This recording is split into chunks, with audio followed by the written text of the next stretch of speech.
Evening, everybody. Welcome to everybody joining. Thank you all for taking the time to tune in tonight.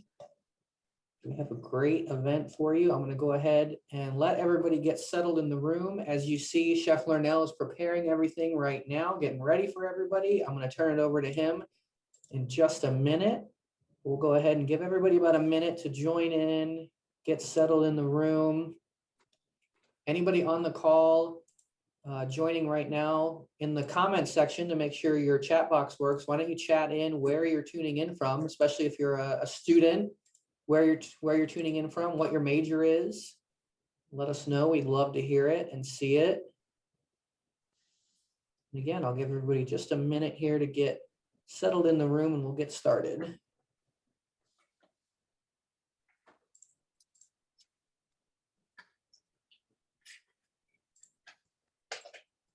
Florida, majoring in finance, St. Augustine, Florida. Nice, nice. Poli-sci major. More Florida, more Florida. A lot of Florida people tonight. All right. Oh, New York, Atlanta, Gainesville, Albany, Georgia. Okay. DeLand, nice, nice.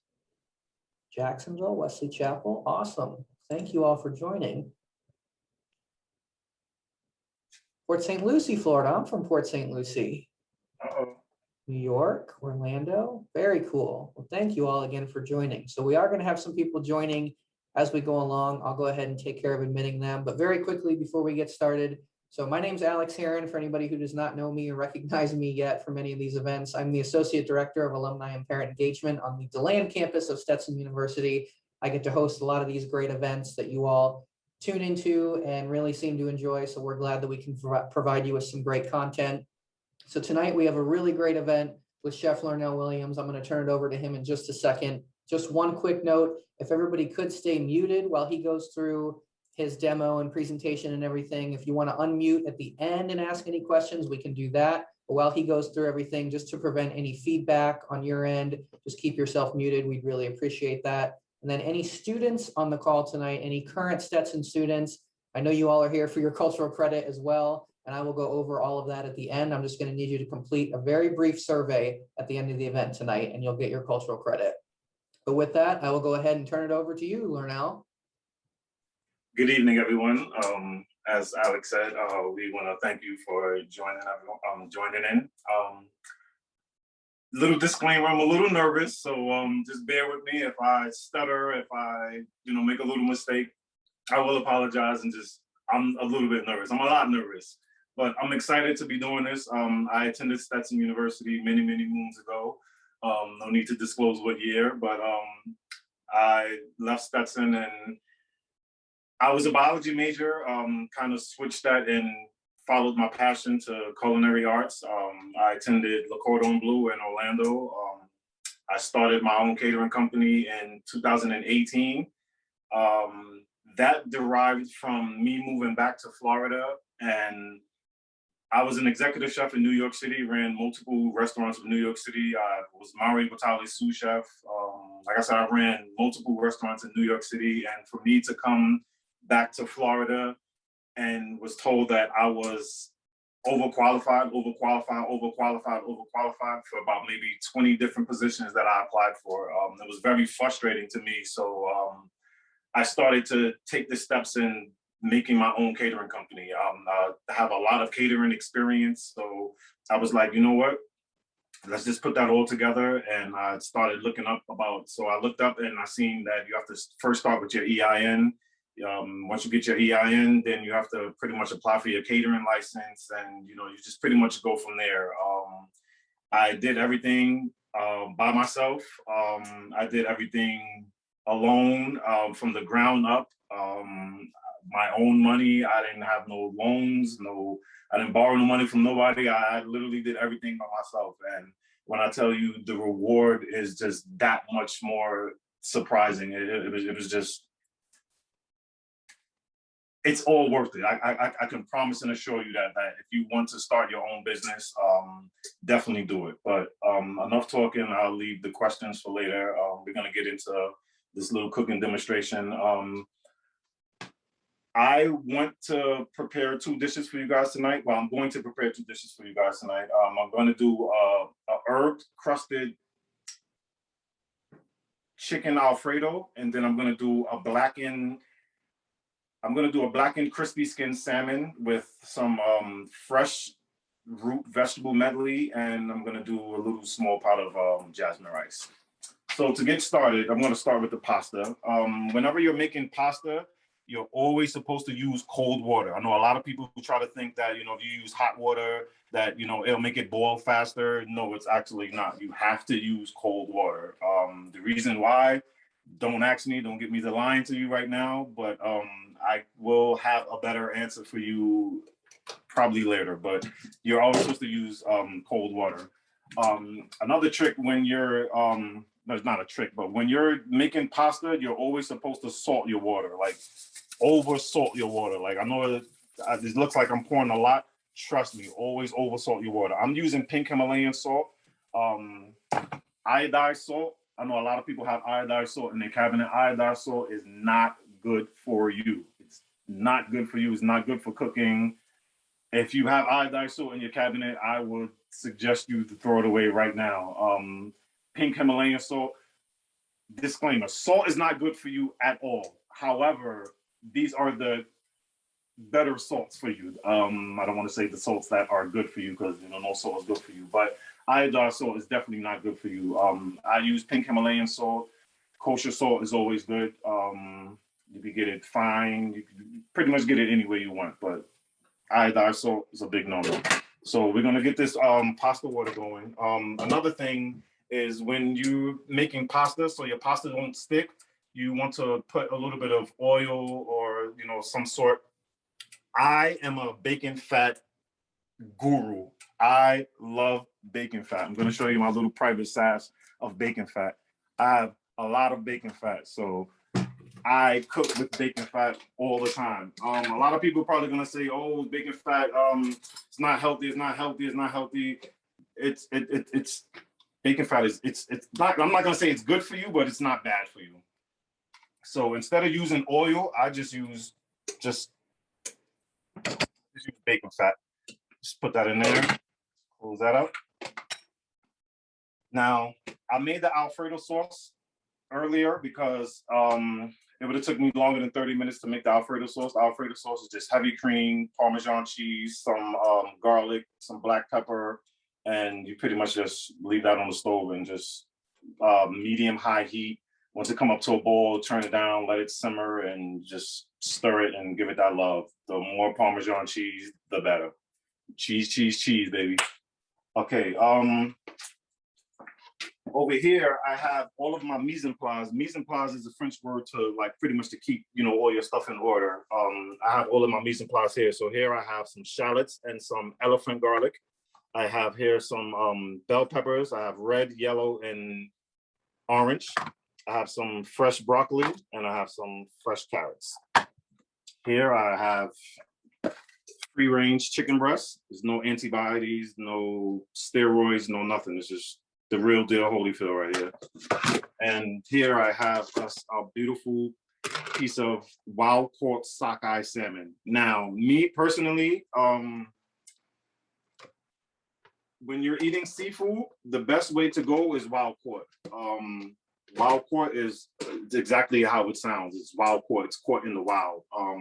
A lot of people, they use seafood that was farm raised, and farm raised is it's not all good. I'm not going to say it's all bad, but it's not all good. You can do your own research on your own time about farm raised seafood, and I mean, a lot of places, they don't take care of the farm. They don't take care of the equipment. They just it's bad. I don't want to get into it right now, but it's really, really bad. But you can definitely do some research into farm raised seafood, and you'll probably change your diet immediately. But I get everything wild caught because it's in the wild and it's caught wild. Let me get me some gloves so we can get started. Where are my gloves? No, not these. The black ones. One second.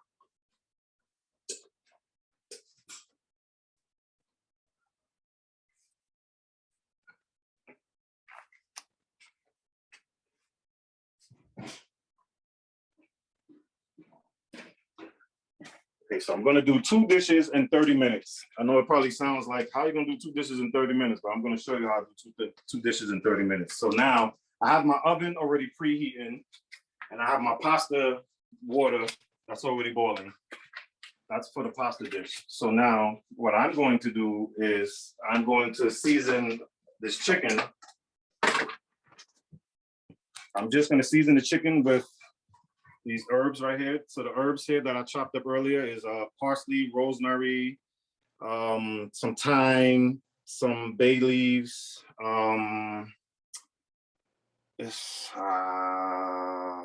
more. I can't think of what it is right now, but it'll come to me. But it's pretty much just herbs. Put all these herbs in here.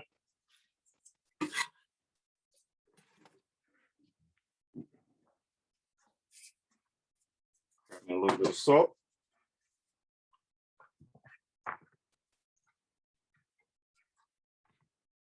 Just gonna mix that around a little bit. Kind of get the herbs everywhere. Mix that salt in a little bit. Sticking to the chicken is perfect. Now, a lot of people think that when you're cooking proteins, you know, meats that you're supposed to wet them. You're really not supposed to wet, you know, steak, fish, chicken. I mean, any type of protein that you're cooking, it's always, it's good for it to be in its juices. However, a lot of people want to wash it off with lime juice, you know, lemon juice, vinegar. There's nothing wrong with that. However, it's nothing wrong with it being in its original juices. I mean, it's chicken juice. It came in the chicken. So, wash my hand real quick. I'm gonna get this burner going so we can start the chicken. Bacon fat, baby. This makes everything so much better, I promise you. Bacon fat can be purchased in the store or whenever you make bacon. The proper way to make bacon is on a sheet tray. And when you make the bacon on a sheet tray, all of the bacon is straight, and you can literally just drain, all of the bacon fat into any container that you want. And you can leave it on the stove top, you can leave it anywhere, put it in the refrigerator. You got you some delicious bacon fat, baby. So I'll be like this bacon fat down a little bit. I'm gonna take out cracked black pepper.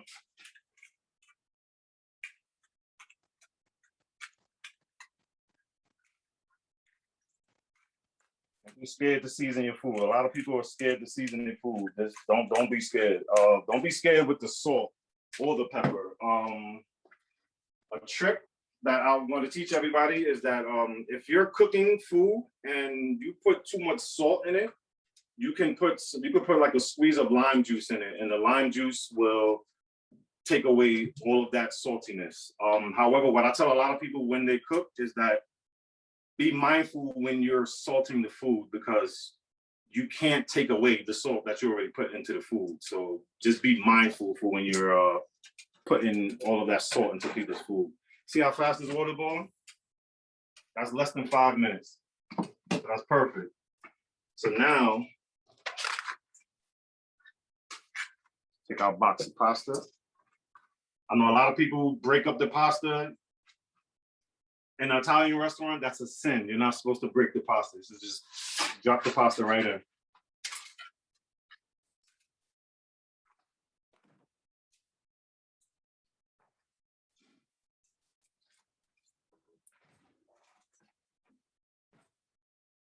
I'm multitasking right now, but you see, your bacon fat is nice and melted, it's ready to go. Take your chicken breast. Just drop that down like so.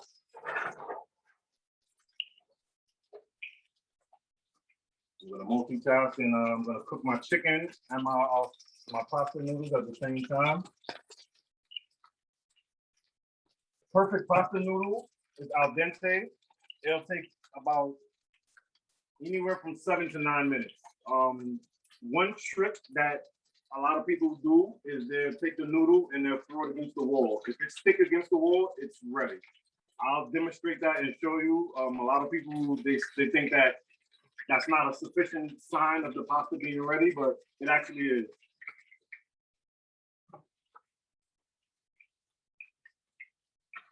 Now, when you get all of the pasta, spaghetti inside the pan, you kind of want to separate them a little bit because you don't want them to cook together. That's what the oil is for. So when you put that oil in there, it keeps everything nice and moist and not going to stick together. You just break that up. If you don't really want to play around too much with the pasta, you don't want to interrupt all of that starch. Let that rock. Chicken over here is doing its thing. A lot of people, they like to mess with the food. They like to, you know, move it around, move it around, move it around, move it around. Listen, put the chicken down and leave it alone. If you got steak, put it down, leave it alone. If you got fish, put it down and leave it alone. The food will talk to you and it will let you know when it's ready. So now if you look into this pan right here, if you look around the edges, you see the edges is turning brown. That means the food is talking to you. It's letting you know that it's almost ready to be flipped. See that? Beautiful golden. Look at that.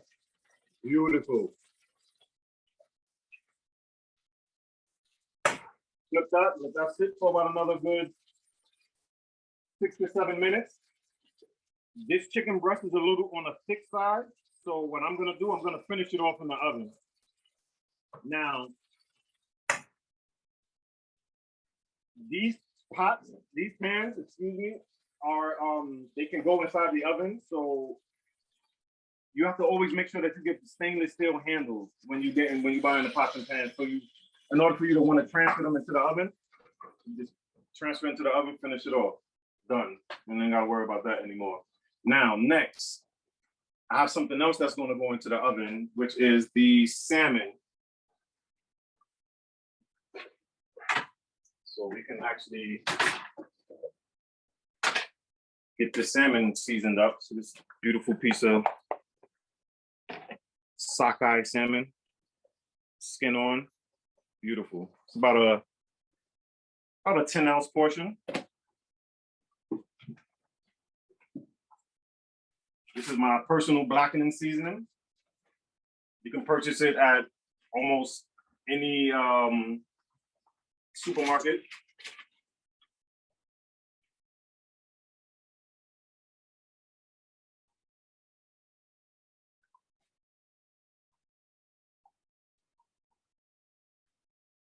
Just seasoning it up. Blackening seasoning it's a little spicy, got a little kick to it. It's nothing that's too overpowering. The blackening seasoning doesn't have salt in it, so I just put a little bit of salt on the salmon.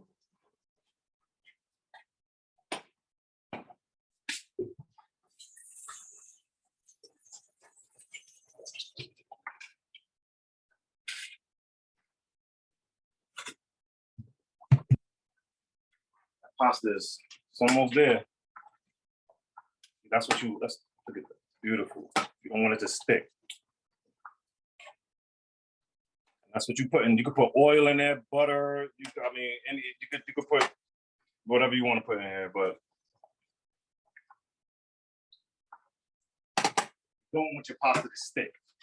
So now, let's get this salmon in there. Bacon fat, baby. Promise you, it'll make your life so much better. It's just preference. That's my preference. I love bacon fat. I love bacon. One of my first tattoos that I got, I have 2 sleeves, and everything on my sleeves is chef life. But my first tattoo that I got was this pig right here. Her name was Porchetta. It's a 90-pound pig that we gutted it and we roasted it whole. Took about 27 hours. It was beautiful. It was magical. It was great. I loved it. Actually, I'm gonna transfer this.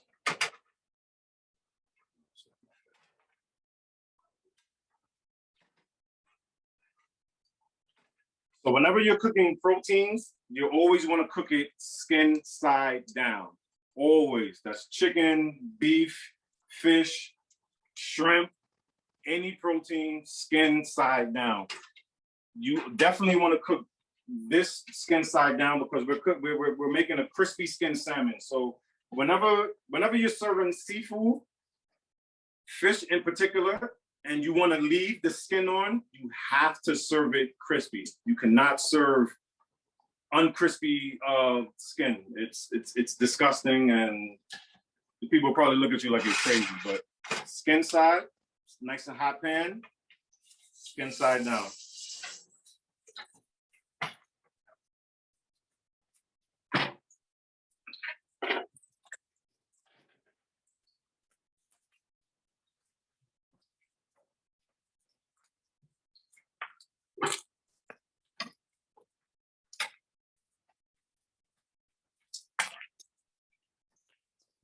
Let's try this trick. See if it really works.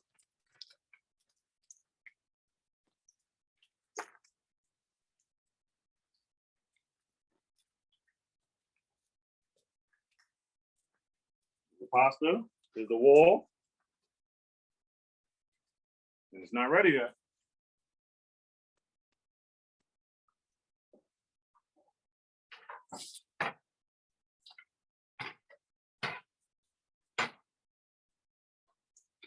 You're gonna get a lot of smoke when you're doing crispy skin salmon.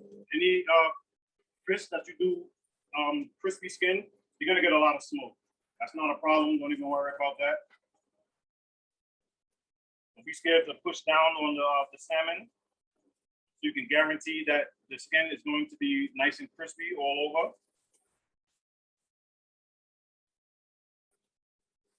One of those dishes where you're gonna throw it right into the oven. Throw it in the oven and forget about it.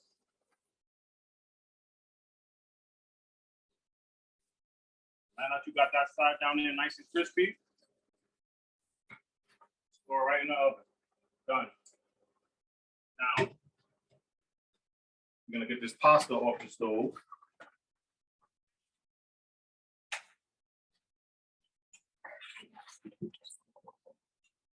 Dump that in.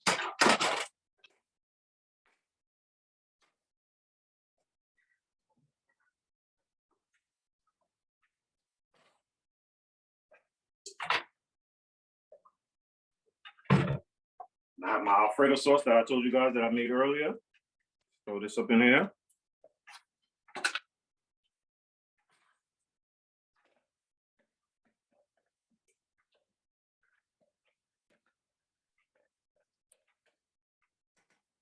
Many different ways that you can make Alfredo sauce. Like I said, I make mine with heavy cream, a lot of Parmesan cheese, saute some garlic, a little salt, pepper. That's it, man. That's Alfredo sauce. Alfredo sauce is very, very, very easy to make.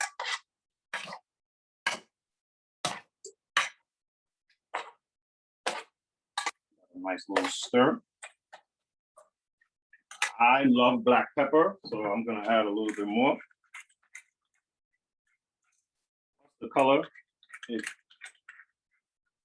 beautiful against the Alfredo.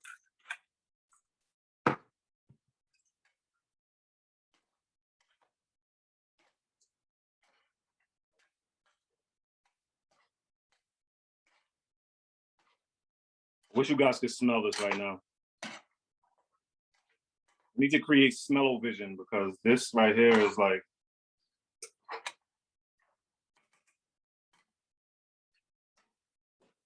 we'll check on our chicken.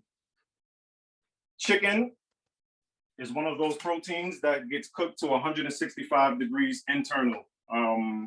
Chicken is the only protein that gets cooked to 165 degrees. That is to kill all bacteria, that's to kill salmonella. You cook chicken to 165, you're good to go. You're not gonna.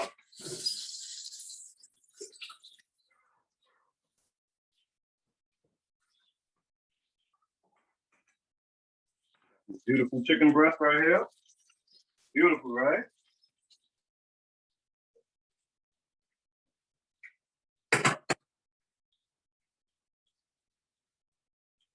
Now, whenever you are cutting any protein, you always let it rest. Any protein that you're about to slice, you let it rest. So you take your 2 chicken breasts, set them on the cutting board.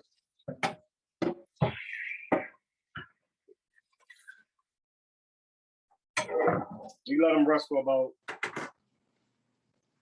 3 to 5 minutes before slicing. Let me get this so we can start on that. Burn myself.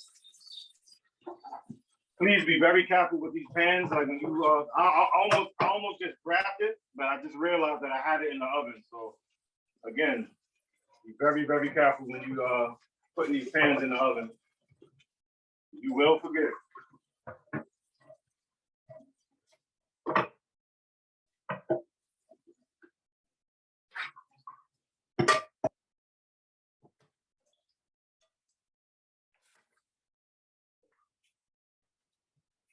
So now, while our salmon is in here doing what it do, push the pasta to the back. We're gonna get this rice going.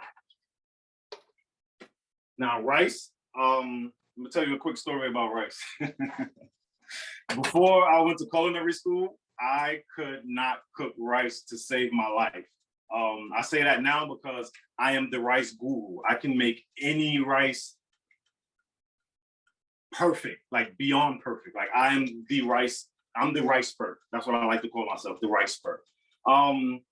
Rice is pretty simple.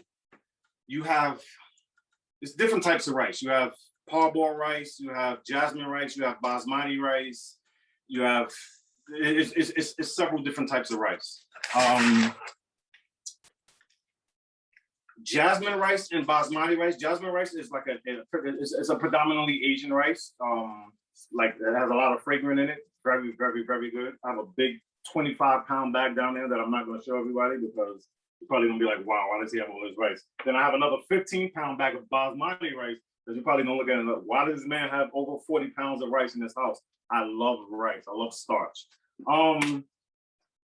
So rice, when you're cooking rice, it's really, really, really simple. It's always it's always 1 part rice to 2 part water, always.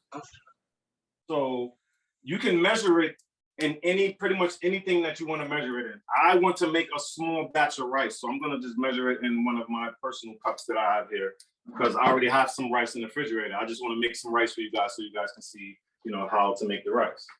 You guys are gonna have to see the big pound bag of, this is my jasmine rice. It's a 20-pound bag of rice. I love jasmine rice, so here you are.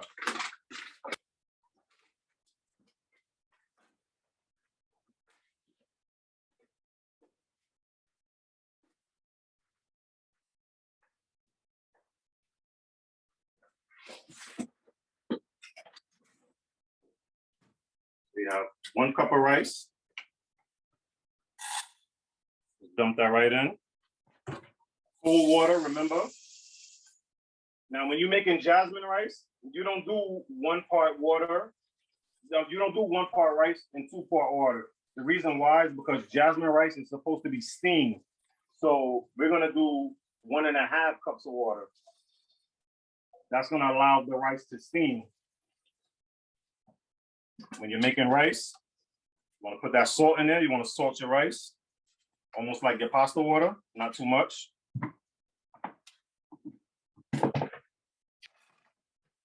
You got the same thing over here with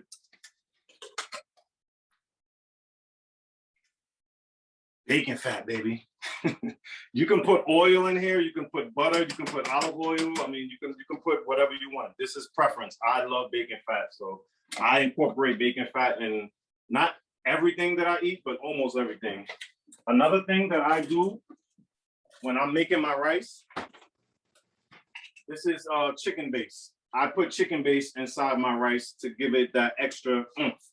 If I don't use chicken base, I would use chicken stock. And the chicken stock is the substitute for the water. So you'll just do 1 part rice and 2 part of chicken stock, and you'll get the same effect. But this is a little bit more concentrate, so I just put a couple of drops in here. You don't want to give it one stir. When you're cooking rice, always keep it on high. You keep it on high until the water starts to boil out. When the water boils out, you turn it to low, you put the top on it, and leave it for about 10 minutes. It's steaming, so it's not gonna burn. It's not gonna. That's gonna give you the perfect rice. I just dropped some jewels for you real quick. Perfect rice right there. Now back to these vegetables. These are fresh root vegetables. A lot of people and places, they blanch their vegetables before they cook them. Blanching is when you pretty much like you just boil it for a little while. You just boil it for about 3 to 5 minutes. That's the oil and water don't mix. That's what all that is right there. I have a little bit of water in the pan. So when I'm making my root vegetables, I don't blanch them. So I have a whole bunch of vegetables over here. I'm gonna start off with the carrots because the carrots take the longest. So I'm gonna put the carrots in here. And I'm gonna let the carrots do what they do. I sort my vegetables in stages. So I'm gonna put a little bit of salt here. Some cracked black pepper. Turn this down a little bit. And you're gonna kind of just babysit this for a little while. You wanna keep everything moving, cook nice and even. Give it a little toss. And let that sit back down, let it do what it do. You got your rice over here cooking. You got your pasta over here minding its business. We actually can come over here and we can start slicing this chicken for the Alfredo. So I would just do some nice little rough cuts, nice little slices.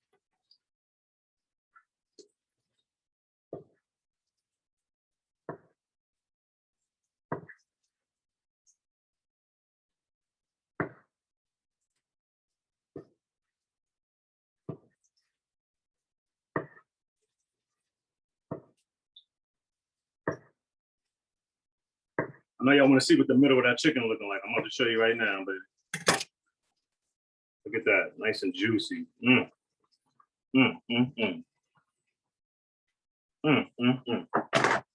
right, now we ain't gonna forget about the carrots. Come back over here, give it a nice little toss. Carrots is about ready. Well, not about ready, but about ready for part two. Part two, drop in your broccoli.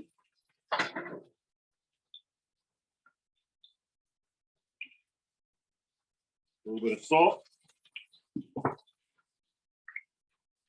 Remember, I season in stages. There's a reason why I do that. I season in stages because you're guaranteeing that all of your vegetables are going to be well seasoned. So you're seasoning the vegetables, you're seasoning the oil, it's like you're just seasoning everything all at once. And everything is just all marrying together. Broccoli doesn't take as long to cook. So this is not gonna take that long. Always remember, clean as you go. You never want a dirty kitchen.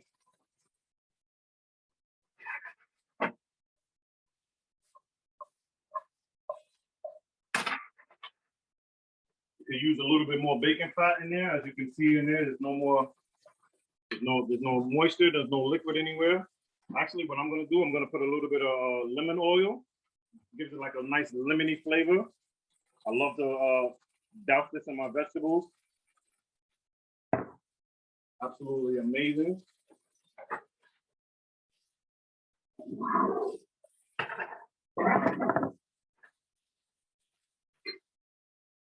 Now I'm going to add in the bell peppers and my shallots and elephant garlic.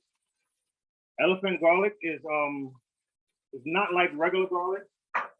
Elephant garlic is I'll show you what a piece of elephant garlic looks like. This is the elephant garlic. Huge, humongous. The difference between this garlic and regular garlic is that elephant garlic is sweet. So it's not as strong as regular garlic is. Nice fresh vegetable melody. Mm.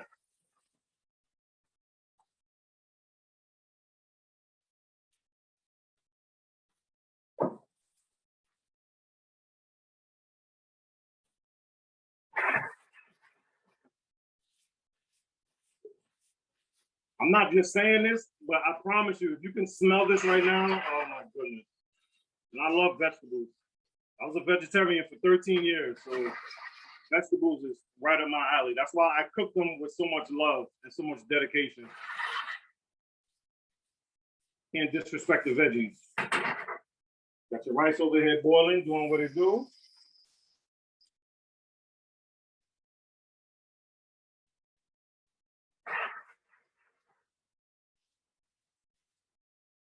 And the flame more. We good to go, baby. Nice fresh vegetable melody. Okay. I'm gonna plate up one dish for you guys right now, which is your chicken Alfredo.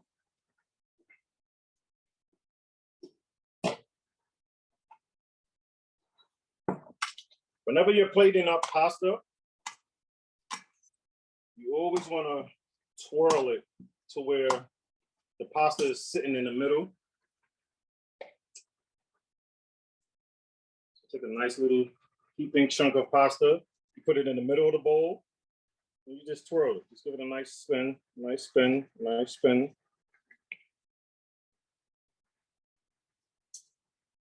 It's the perfect portion of pasta.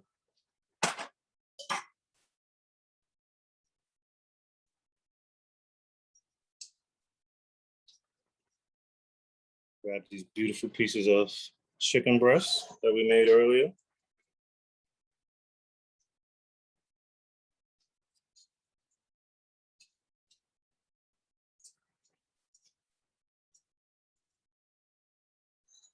There you have it. That's my 7-herb crusted chicken Alfredo. And I made that and another dish all in the same time. Now, you thought I forgot about the salmon, right? Baby. Salmon is right here. Perfect.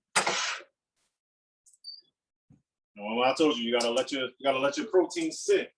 So grab a plate. I'm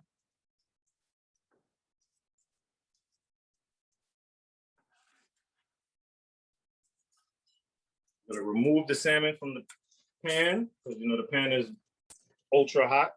And put that there and let it set.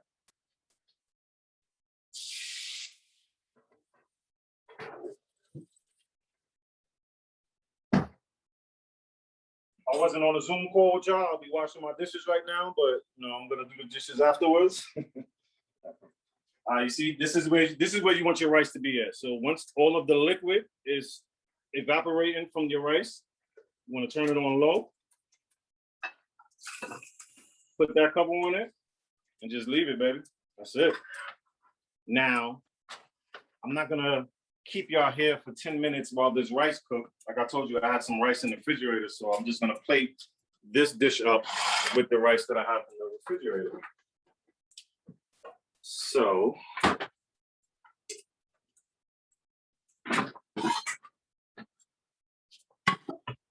plate.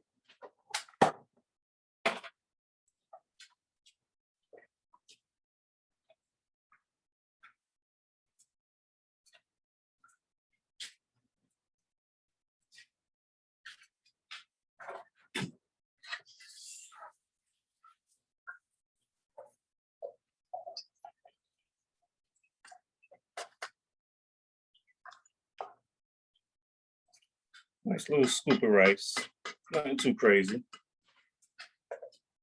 When you're plating professionally, you want to put everything together. You don't want to like have everything all spread out. So you have your You have your starch.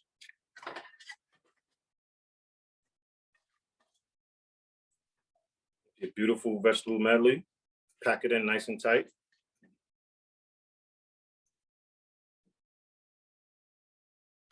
Those colors. I'm all about colors. If you didn't notice, I'm all about colors, baby. I love them colors. Take your beautiful crispy skin. Whenever you're serving crispy skin, you serve it crispy skin side up for presentation. So you already know you got a beautiful piece of salmon. You serve it crispy side up to let everybody know that your salmon is crispy and it's perfect. There you have it. Crispy skin salmon, some jasmine rice, and a beautiful vegetable medley. 2 dishes made in under 30 minutes. Fast, easy, simple, fresh, cost efficient. Yeah. Alex? Chef, I am not going to say I speak for everybody, but I might speak for everybody and say that all looks delicious and everybody in the comments is loving it. So we did have a couple of good questions and comments come in if you've got a second and want to take some. Oh, of course, of course. Let me just wipe my face. I'm a little hot.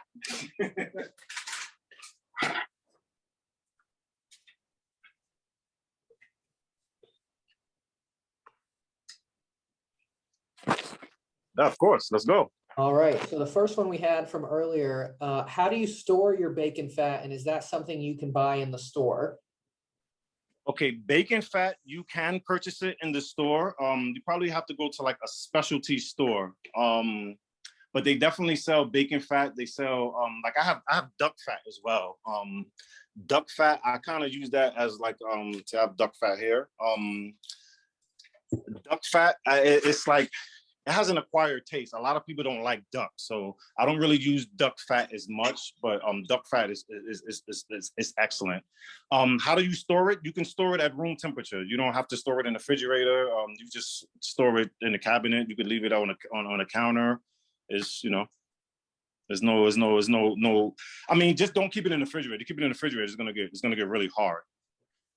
Right, and then next one, a follow-up to that, does it add any bacon-like flavor to the food when you're cooking? Oh, absolutely. That's one of the main reasons why I cook with bacon fat, is because it just gives that bacon flavor. It doesn't overpower the dish with bacon. It just gives it like them little hints, the little notes of bacon. So it's like every time you're taking a scoop of rice, it's like, yeah, it's like, so in my mind, when I'm eating a scoop of rice, it's like, I'm tasting rice. I'm tasting a little bit of the chicken flavor from the chicken paste, and then I'm tasting some of the bacon from the bacon fat. So it's like I'm kind of getting everything all in once. It's amazing. I promise you. I've been cooking with bacon fat for probably well over 10 years, and it just does something to a dish. Gotcha. All right, next one. Is jasmine rice the only type of rice you put less water in compared to 1 part rice, 2 part water? No, so jasmine rice and basmati rice, those are the only 2 rice. So pretty much those rices are supposed to be steamed. So when you're cooking them over the stovetop, which is perfectly fine, you just want to add less water, like a ½ cup less water when you're making jasmine rice and basmati rice. Parboiled rice, you need 1 cup of rice and 2 cups of water. You need that extra water for the parboiled rice because it's a longer grain rice and it's thicker than jasmine rice and it's thicker than basmati rice. Gotcha. All right, next one. Everybody, these are great questions too. Is there a certain way to cut meats depending on the dish that you're serving it with, such as pasta or roast or etc.? So when you're making like the dish that we made tonight, chicken Alfredo, you kind of want to slice it on a bias. I should have told everybody that I was slicing it on a bias while I was doing it, but it's just like second nature to me to slice it on a bias. Plus, it's just that much more presentable. It looks nicer on a dish. When you're cooking fish, steak, pretty much any protein, you slice it on a bias. It's always perfect. One protein you're supposed to slice on a bias is flank steak. That is pretty much the only way to slice it. It's on a bias. If you cut flank steak regular, it's going to be tough and chewy. But if you slice flank steak on a bias, is going to be the best piece of steak that you've ever eaten in your life. I promise you. Absolutely. All right, next one. Not sure if you mentioned it earlier and I may have missed it, but any tips on how to not cook the chicken to where it's too dry? Yes. So chicken, a lot of people ask, you know, they have that problem with chicken being dry. Another thing with cooking in bacon fat, it kind of moistens the chicken. But you know what? When you're cooking chicken, it's like you got to babysit the chicken, man. You have to watch it. And I mean, me, I've been a chef for nearly 16 years, so it's like I know how long it takes to cook, you know, a 8-ounce chicken breast to, you know, a 4-ounce chicken breast. So I could just look at it and tell when it's done. But is there a special way? No.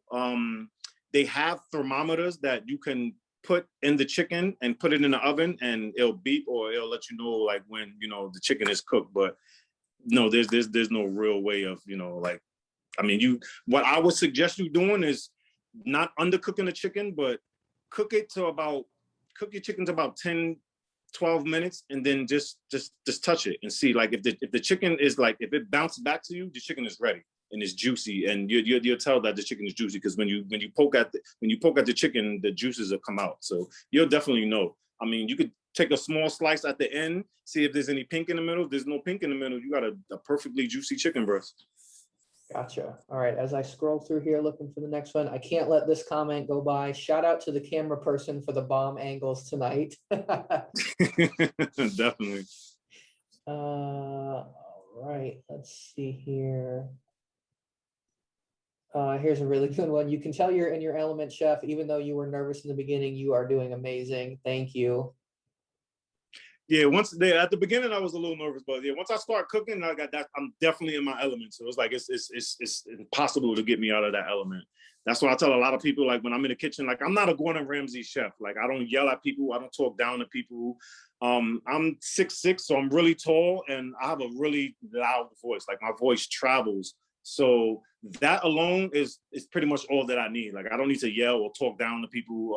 I like to get the best out of my cooks and my staff, but I do that without yelling and embarrassing them and things of that nature. I don't feel like you're gonna get the best out of your crew by doing that.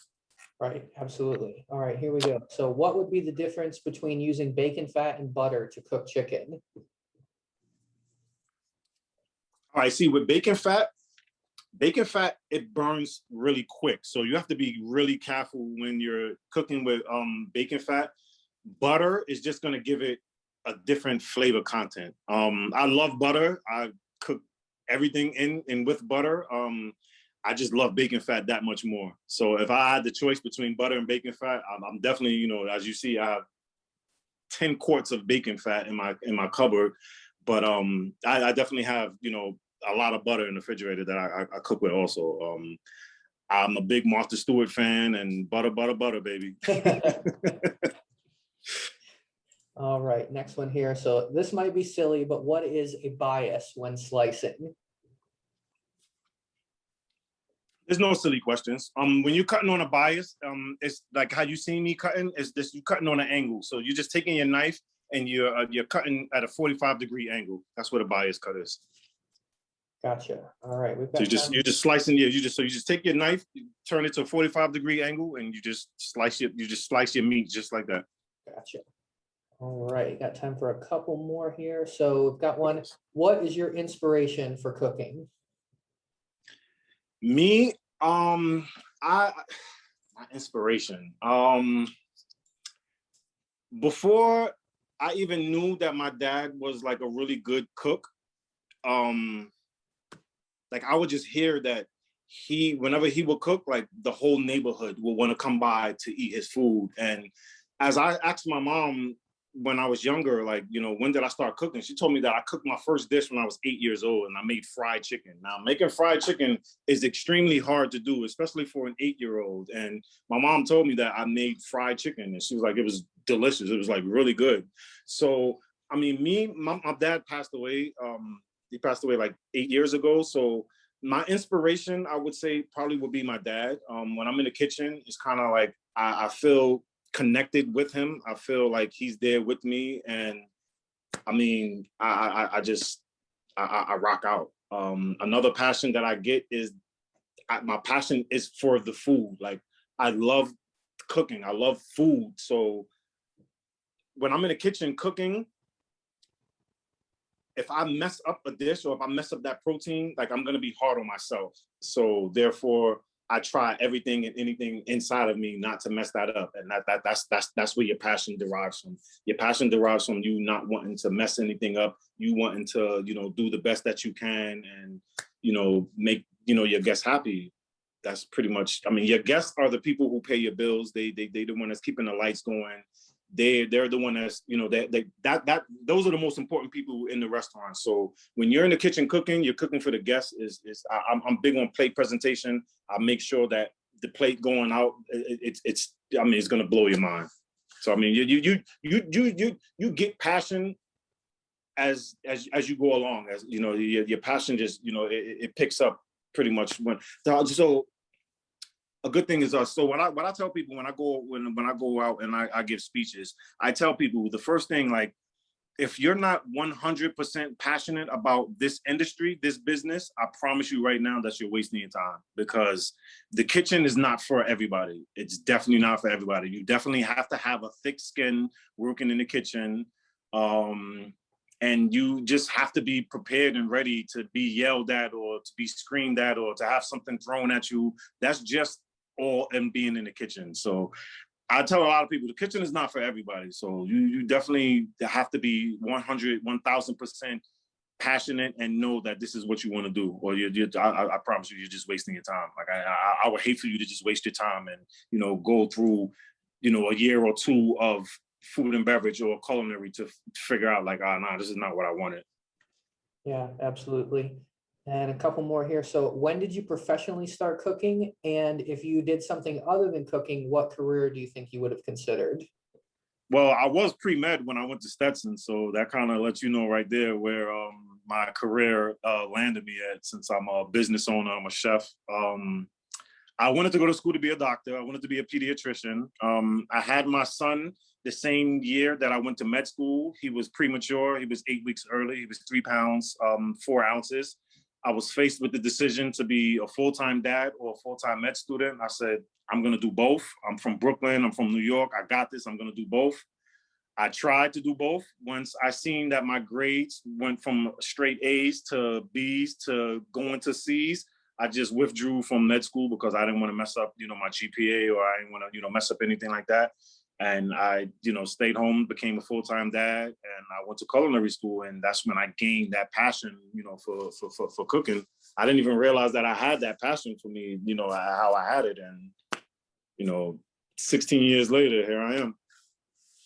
Yeah. And all right, we'll go ahead and close it out with this last question. You touched on this a couple minutes ago, but what advice would you give to anyone looking to get into this profession now or starting their own business?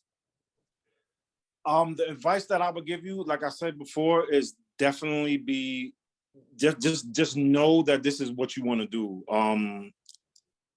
I know a handful of students that I went to Stetson with that went to Stetson Law School, and when they graduated law school, they was like, I hate being a lawyer. Like, this is something that I hate. Like, I hate doing it. And I was like, you wasted all of that time, all of that money in law school for you to have a degree in something that you don't want to do. So the first thing I tell people is that to make sure that you are 100, 1000% passionate about doing what you're doing.